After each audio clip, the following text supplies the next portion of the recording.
Hello students, कैसे हैं आप सब।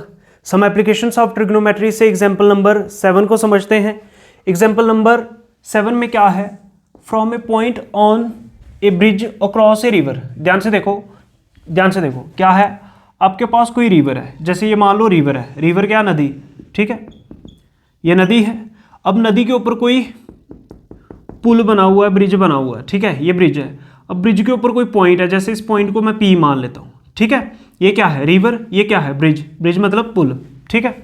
From A point on A bridge across a river the angles of depression. ध्यान से देखो, एंगल्स ऑफ डिप्रेशन कैसे बनेंगे, जैसे ऊपर से नीचे देखेंगे हम, जैसे इस पॉइंट से नीचे देखेगा तो एंगल ऑफ डिप्रेशन बनेंगे, ठीक है।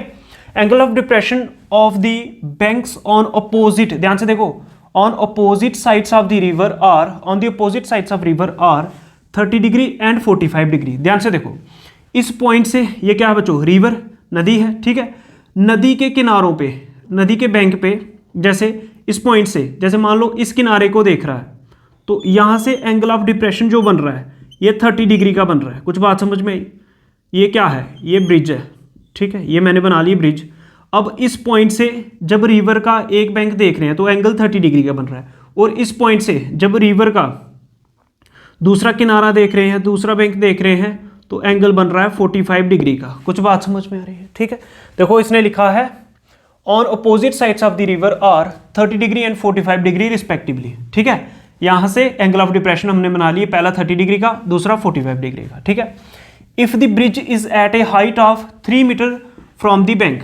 ध्यान से देखो, जैसे ये नदी का किनारा है, ठीक है, नदी का बैंक है, तो इससे ये जो पुल है, ठीक है, ये जो ब्रिज है, ये कितनी हाइट पे है, ये कितनी हाइट पे है, 3 मीटर की हाइट पे है। मतलब ये पुल कितनी हाइट पे है, इस किनारे से 3 मीटर की। तो मतलब ये चीज़ अगर मैं बताऊं, ये हाइट जो इस ब्रिज की है ये है 3 मीटर। कुछ बात समझ में आ रही है, ठीक है। अब इसको मान लो, ठीक है, इसको ए मान लो, इसको बी मान लो, इसको सी मान लो। कुछ बात समझ में आ रही है, ठीक है। उसके बाद find the width of the river. आपको रिवर की विड्थ फाइंड करनी है। अब रिवर की विड्थ क्या है, AC, यही तो रिवर है टोटल। AC कैसे आएगा, पहले AB निकालोगे, फिर BC, फिर AB प्लस BC कर दो तो पूरा AC आ जाएगा। तो मतलब AC फाइंड करना आपको। बात समझ में आ रही है, ठीक है। अब ध्यान से देखो बच्चों, जैसे ये लाइन और ये लाइन अगर पैरेलल है, ये इसका ट्रांसवर्सल है। अगर ये एंगल 30 डिग्री है तो ये एंगल भी 30 डिग्री होगा, अल्टरनेट इंटीरियर एंगल। ऐसे ही ये लाइन और ये लाइन आपस में अगर पैरेलल है, ये इसका ट्रांसवर्सल है, ये एंगल 45 डिग्री तो ये एंगल भी 45 डिग्री होगा, अल्टरनेट इंटीरियर एंगल्स। बोलो बात समझ में आ रही है, ठीक है। अब थोड़ा सा गिवन लिख लेते हैं। अब गिवन क्या लिखा हमने, ध्यान से सुने। गिवन में क्या लिखा, लेट AC, ये AC किसके इक्वल है, AB प्लस BC के। AB प्लस BC ये क्या है, be the width of the river. ये जो रिवर है उसकी विड्थ है, उसकी चौड़ाई है, ठीक है। उसके बाद PB है, ये PB कितना है, 3 metre. PB equals to 3 metre. Be the height of the bridge, ये पुल की हाइट है 3 मीटर, ठीक है।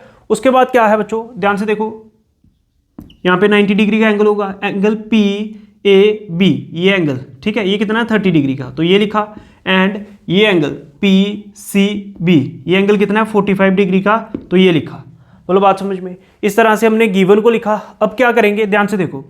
अब एक ट्राइंगल तो आपको ये दिख रहा होगा, राइट एंगल ट्राइंगल, ये दिख रहा है, ठीक है, ये राइट एंगल ट्राइंगल दिख रहा होगा। अच्छा, अब एक बार इस राइट ट्राइंगल को यूज़ करेंगे और एक बार इस राइट ट्राइंगल को यूज़ करेंगे। क्यों, क्योंकि मेरे को पहले AB चाहिए, फिर मेरे को BC चाहिए, इसलिए पहले AB की वैल्यू फाइंड करेंगे, फिर BC की। अब AB क्या है, बेस, और PB क्या है, परपेंडिकुलर। मतलब ये परपेंडिकुलर है, ये बेस है, तो tan थीटा का फार्मूला यहाँ पे लगाएंगे।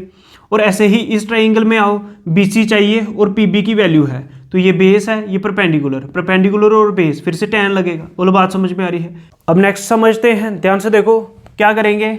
In right angle triangle, right angle triangle PBA, कौन सा, PBA, ठीक है।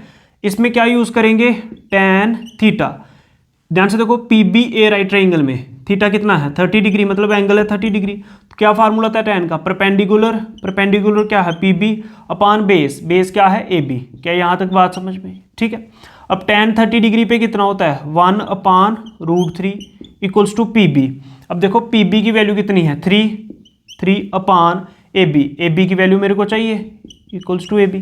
समझ में आ रही है बात, ठीक है। अब ए बी इंटू 1 कितना होगा बच्चों, ए बी इक्वल्स टू, तो यहाँ पे इसको मल्टीप्लाई करो, देखो A B into 1, A B equals to की जगह इक्वल्स टू √3 इंटू 3, तो क्या आ जाएगा 3√3, और मीटर में आएगा। क्यों मीटर में आएगा, क्योंकि हाइट अगर मीटर में है तो ये विड्थ भी मीटर में आएगी। अब बच्चों ए बी आ गया, अब क्या फाइंड करना है, बी सी। बी सी कौन से ट्राइंगल से आएगा, पी बी सी। अब इस ट्राइंगल में चलेंगे, in right angled triangle P B C, कौन सा, पी बी सी। तो देखो ये क्या है, बेस, ये क्या है, परपेंडिकुलर, क्या लगेगा, tan theta, tan 45 degree equals to perpendicular. Perpendicular क्या है बच्चों, P B upon base, base क्या है, बी सी। tan 45 डिग्री पे 1, पी बी की वैल्यू बताओ, पी बी की वैल्यू 3 अपान क्या, बी सी। ठीक है, बी सी मेरे को फाइंड करना है। बी सी इंटू 1 कितना आएगा, ध्यान से देखो, बी सी इंटू 1 कितना बच्चों, बी सी इक्वल्स टू कितना, यहाँ पे 3 है तो 3 मीटर आएगा। ठीक है, बी सी भी आ चुका है बच्चों और ए बी भी आ चुका है। अब लास्ट में क्या लिखेंगे, hence the width of the river is, river की विड्थ क्या थी, ए सी, क्या थी, इज ए सी। ए सी की किसके इक्वल आएगा, A B plus B C के equals to A B plus B C. अब बच्चों ए बी कितना है, ध्यान से देखो, ए बी कितना था 3√3 plus B C, B C कितना है 3। अब ध्यान से देखो, प्लस से पहले भी 3 दिख रहा होगा, प्लस के बाद भी, तो 3 को कॉमन ले लो। जब 3 को कॉमन ले लोगे यहाँ पे क्या बचेगा, √3 प्लस, अब 3 को कॉमन ले लिया 1 बचेगा, क्योंकि 3 इंटू √3, 3√3 प्लस की जगह प्लस, 3 1 जा 3, बात समझ में आ रही है। 3 इंटू √3 प्लस 1 मीटर लगा दो, यही विड्थ होगी किसकी, रिवर की।